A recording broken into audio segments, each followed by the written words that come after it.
और वो बच्चे को मार पीटा जाता है। उसका वीडियो पूरे देश में, पूरी दुनिया में चला गया। उस बच्चे के बाप से मैंने बात की, हमारे वहां के मजलिस के सदर को भिजाया। जिस तरह हमारा सदर झारखंड का कभी कुछ हो जाता है तो शाकिर दौड़ते हुए चीखे मारता है। अरे जिंदा अभी ठहरो, सुनो, तुम शाकिर साहब लेके आए क्या? तुमको सुनो हमारी बात। वहां पर हमारे सदर को भिजाया। उस 7 साल के बच्चे के वालिद से, पिता से हमने बात की। उसके बाप ने कहा, हमने पूछा पुलिस में कॉम्प्रोमाइज क्यों किया तुमने? तो उन्होंने कहा कि क्या करना ओवैसी भाई, हमको यह बताया गया कि गांव का माहौल खराब हो रहा है, हिंदू मुस्लिम नहीं होना चाहिए, इसीलिए हमने कोई कंप्लेन नहीं की, हमने अपने बच्चे को स्कूल से निकाल दिया। यही कमजोरी हमारी। अगर कोई बाप अपने बेटे के लिए नहीं लड़ेगा तो क्या दुनिया लड़ेगी? कौन लड़ेगा? अरे एक बाप ही तो लड़ेगा ना अपने बेटे की इज्जत के लिए। मगर उस बाप को भी मालूम कि बीजेपी की सरकार है, मोदी प्रधानमंत्री है, योगी मुख्यमंत्री है, मुझे इंसाफ नहीं मिलेगा। मेरे अजीज दोस्तों और बुजुर्गों, मेरी इज्जतदार मां और बहनों, याद रखो, अगर आप इसी तरह डरते रहेंगे कि माहौल खराब हो जाएगा, अरे माहौल जुल्म से खराब हो रहा है, तुम्हारी खामोशी से माहौल खराब नहीं हो रहा है।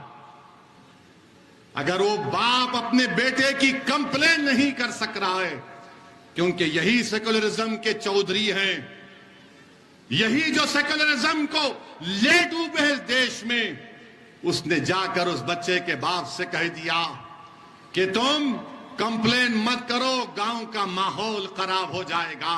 अरे जालिमों, अगर तुम्हारे बेटे को मारते तो तुम खामोश बैठते, क्योंकि मार खाने वाला 7 साल का बच्चा मेरा बेटा था, मेरी औलाद थी। तो तुम में इतनी हिम्मत आ गई कि तुम मुझसे आकर कहते हो कि तुम माहौल को खराब होने मत दो। अगर किसी रांची में या उत्तर प्रदेश में योगी आदित्यनाथ के पोस्टर को फाड़ दिया जाएगा या मोदी के पोस्टर को फाड़ दिया जाएगा तो क्या करोगे? पुलिस दौड़ते हुए जाएगी उसके घर पर, उसके घर तक बुलडोजर लेकर जाएगी। मगर भारत में, हमारे वतन अजीज में, एक बाप से कहा जा रहा है कि तुम्हारे बेटे की कोई इज्जत नहीं है। अगर उसको स्कूल में थप्पड़ मारते हैं तो थप्पड़ खा लो, मगर माहौल खराब होने मत दो। मैं आपसे कह रहा हूं, माहौल खराब होता है तो भाड़ में जाए। मैं अपनी औलाद के लिए खामोश नहीं बैठूंगा, मैं अपने बच्चे की इज्जत के लिए खामोश नहीं बैठूंगा।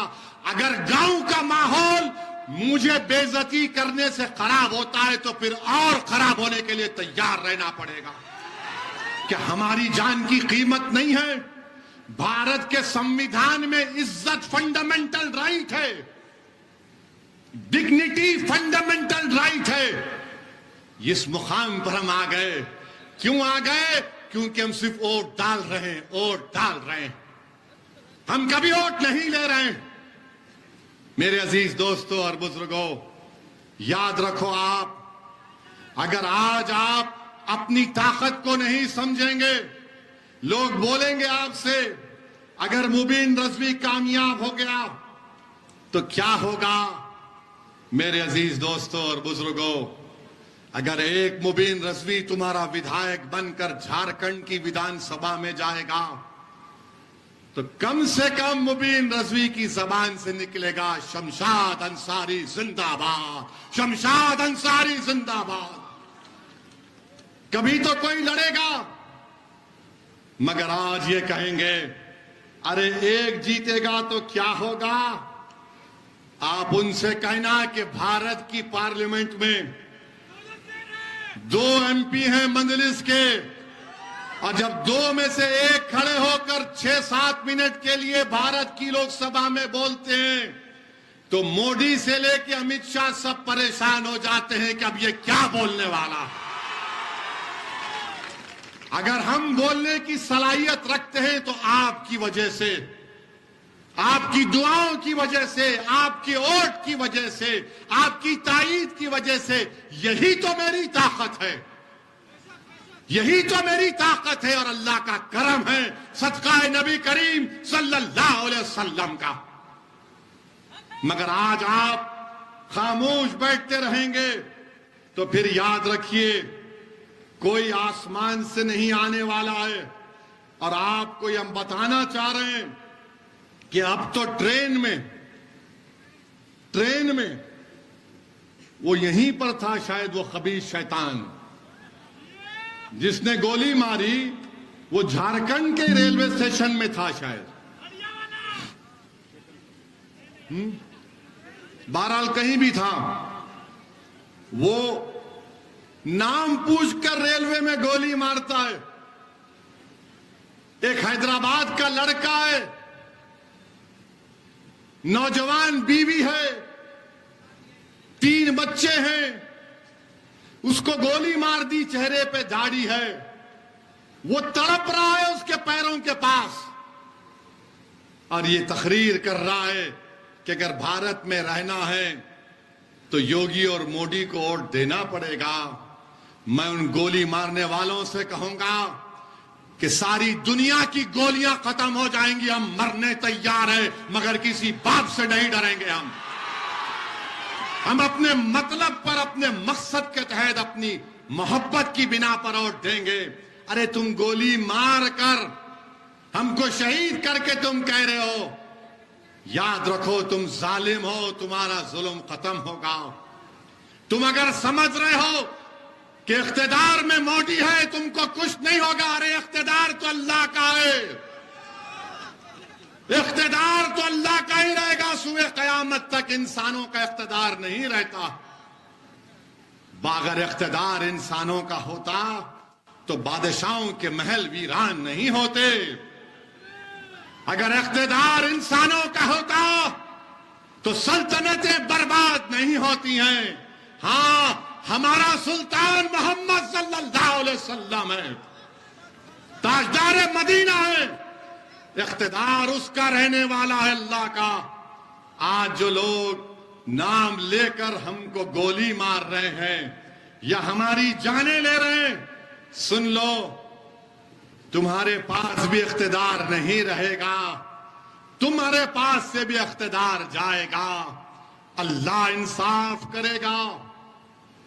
मैं जानता हूं कि किसी एक भारत के किसी एक मुकाम पर किसी एक मां के बेटे को किसी ने जान से मार दिया, तो जब मीडिया के लोगों ने जाकर उस पीड़ित मां से पूछा कि तुम्हारे बेटे की हत्या कर दी गई है, मां जी तुम्हारी तबीयत कैसी है, तो उस मां ने आंख में आंसू लाकर कहा कि मैंने तो सब्र कर लिया, मगर मेरा अल्लाह सब्र नहीं करेगा। तुम आज गरीबों पर, कमजोरों पर जुल्म कर रहे हो, इंशाअल्लाह ताला खुदरत इंसाफ करेगी। मेरे अजीज दोस्तों और बुजुर्गों, आपको हम सिर्फ यही बताने आए हैं कि यहां पर आपने 20 साल से 19 साल से आपने एक ही उम्मीदवार को वोट दिया। उन्होंने कोई कारखाना नहीं कायम किया। मुबीन रजवी साहब और हमारे सदर साहब बता रहे थे कि यहां से कई नौजवान मर्द हजरात अपने अपने घर छोड़कर कोई मुंबई चला गया, कोई दिल्ली चला गया, तो कोई हैदराबाद चला गया।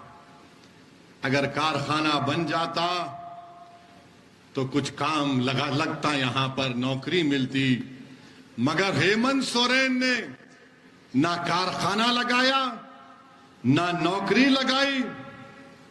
अब कह रहे हैं कि 60-40, हेमंत सोरेन 60-40 कह रहे हैं। तो आपने अच्छा नारा लगाया था, क्या कहा? 60-40 नहीं चल तो 60-40 नहीं चलतो तो हेमंत सोरेन को 40 दीजिए, 60 हमको देकर इनको कामयाब करिए, तभी इनका दिमाग हल्का होगा।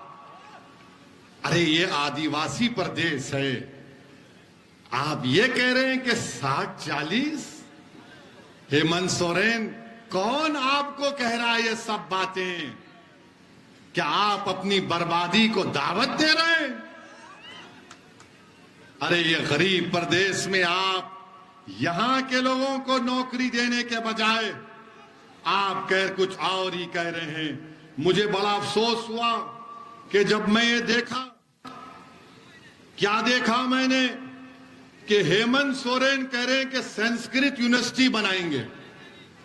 अच्छा, संस्कृत यूनिवर्सिटी,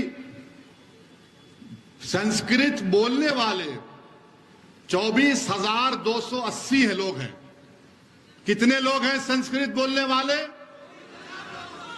हेमंत सोरेन 24,000 लोगों के लिए यूनिवर्सिटी और पूरे जिले के 31 लाख लोगों के लिए खाली 25 स्कूल, और आप इसलिए वोट देंगे? आप इसलिए वोट देंगे? अब नहीं मालूम तुम 5 तारीख को जाके क्या करोगे, नहीं मालूम। नहीं, अभी सुनो, अभी हमारे यहां से जाने के बाद हजरत इबलीस के पूरे साथी आप तक भाग कर आएंगे। ये बड़ा जज्बाती बयान देकर गया, तुम इसकी बातों में नहीं आना, हम सब कर देंगे। याद रखो, आप आज के बाद जेएमएम और कांग्रेस के लोग आपके घर के अतराफ फिरेंगे, ए बाबा भीख दे देना, एक दे के वोट दे देना। ये तो हम काम कर दिए ना, ये तो हम रोड पे ला लिए उनको, तुम्हारे गांव में ला लिए। मगर अब आपकी जिम्मेदारी है कि आप अपने लिए, अपने बच्चों के लिए अपने वोट का सही इस्तेमाल करिए। हम हेमंत सोरेन साहब से पूछना चाहते हैं कि झारखंड में 170 जबानें बोली जाती हैं। कौन सी जबानें हैं? कोरथा, संथाली, हिंदी, बंगाली, उर्दू, मगधी, हो, सदन, ओरायन, मुंदारी, ये सब जबानें। अरे इनके यूनिवर्सिटी खोल देते आप, इनकी यूनिवर्सिटी खोल देते हेमंत सोरेन। इतने पैसे आपके ने कहां से आ गए?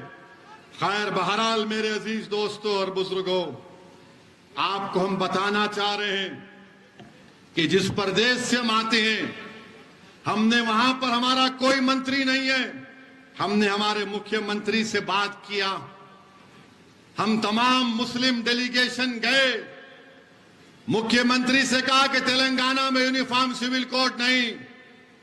मुख्यमंत्री ने कहा बिल्कुल नहीं आएगा, हम ताई नहीं करेंगे। फिर हमने मुख्यमंत्री से कहा कि हमारे सेक्रेटेरिएट में, हिंदी में सेक्रेटेरिएट क्या बोलेंगे, मंत्रालय, सचिवालय, वहां पर मस्जिद को शहीद कर दिया गया था। आज तेलंगाना में हुकूमत ने ही मस्जिद को बनाया, नई मस्जिद को बनाया। मुख्यमंत्री आए तो हमने मुख्यमंत्री से कहा, मुख्यमंत्री जी आप भी कुछ बोलिए। तो हमारे मुख्यमंत्री ने उस मस्जिद को बनाया। क्यों बनाया? क्योंकि वो भी सेकुलर हैं, वो जानते हैं कि यहां पर तेलंगाना के लोगों में बीजेपी और कांग्रेस की चापलूसी और इनकी कम्युनलिज्म पसंद नहीं। आपको मालूम, तेलंगाना में वहां की सरकार हर विधानसभा में, 119 विधानसभा में, एक विधानसभा में मेरे ख्याल से 480 लोगों के दरमियान में एक आदमी को 1 लाख रुपए दिए जा रहे हैं। एक आदमी को 1 लाख रुपए। गवर्नमेंट में ऑनलाइन अप्लाई करो, हर विधानसभा में 400 से 800 के दरमियान में एक अल्पसंख्यक समाज के मुसलमान को 1 लाख रुपए दिए जा रहे हैं। अरे वाह वाह, तुम खाली मुशायरा नहीं हो रहा है, 5 तारीख को जाके वाह बोल के पतंग पे बटन दबाओ। और फिर आपको बताना चाह रहे, हमने सरकार से बातचीत की, हमारे मुख्यमंत्री से, उनका नाम के चंद्रशेखर राव है। हमने उनसे कहा कि हमको खबरस्तान की जमीन की जरूरत है, तो हमारे मुख्यमंत्री ने 125 एकड़ कब्रिस्तान को दी। और हमने क्या किया, हमने कहा सुन्नियों की इतनी रहेगी, शियाओं की इतनी रहेगी। यहां पर हमारे बोहरी समाज के भी लोग हैं, मेहदवी समाज के भी लोग हैं। हमने कहा कि सबको इसमें जमीन मिल जाएगी। मेरे भाई, जिंदा रहने के लिए मंजलिस तेलंगाना में काम कर रही है, और जिंदा रहने के लिए सियासी ताकत जरूरी है, जिंदा रहने के लिए बच्चों को स्कूल जरूरी है, जिंदा रहने के लिए मस्जिद की और जान की हिफाजत की जरूरत है। ये कब होगा? जब तुम्हारे पास सियासी ताकत होगी। अगर आप सिर्फ वोट डालने वाले बनेंगे तो फिर आपका नुकसान ही होगा। वोट डालने से नहीं, वोट लेने से ताकत मिलती है। वोट डालना तो बच्चों का काम है, वोट लेना तो आपकी ताकत का काम है। तो इसीलिए आपसे अपील कर रहे हैं कि आप 5 तारीख के दिन पतंग छाप के निशान पर पूरे एक होकर, मुत्तहिद होकर मुबीन रजवी साहब को अपना वोट दीजिए। और इंशाअल्लाह ताला 2024 के पार्लियामेंट के चुनाव में हमने तेलंगाना के मुख्यमंत्री से कहा कि के चंद्रशेखर राव साहब, आज ये देश तड़प रहा है, लोग तंग आ चुके हैं चौकीदार और दुकानदार से। हमने उनसे कहा कि आप आगे बढ़िए, पूरा देश आपके साथ खड़ा हो जाएगा। हम उम्मीद करते हैं कि हमको भी छुटकारा मिले दुकानदार और चौकीदार से। ये दुकानदार और चौकीदार, ये दोनों भाई हैं, इनमें कोई फर्क नहीं है, इनमें कोई फर्क नहीं है। हमारी बात पे यकीन करिए। इंशाअल्लाह मैंने आपसे वादा किया था कि मैं झारखंड को आया हूं और आता रहूंगा। आपने 2019 में हमको वोट दिया, हमको कामयाबी नहीं मिली, यकीनन हमको थोड़ा रंज हुआ, मगर हमको हमारे हौसले पस्त नहीं हुए। हमने जो वादा किया, हम आ रहे हैं और आते रहेंगे। मगर मेरी इज्जतदार मां और बहनों, मेरे नौजवान साथियों, मेरे बुजुर्गों, वोट लेना हमारा काम है, वोट देना हमारा काम नहीं है। मुबीन रजवी को कामयाब करो, और जिसने मुबीन रजवी को भेड़िया कहा, उसको सबक सिखाइए। आप अपने वोट से मंजलिस को कामयाब करिए, अपने दुआओं से मंजलिस को कामयाब करिए। आप तमाम का बेहद शुक्रिया कि इतनी चिलचिलाती धूप में आप यहां पर आए। अल्लाह आप तमाम को सलामत रखे। अस्सलाम वालेकुम व रहमतुल्लाहि व बरकातहू।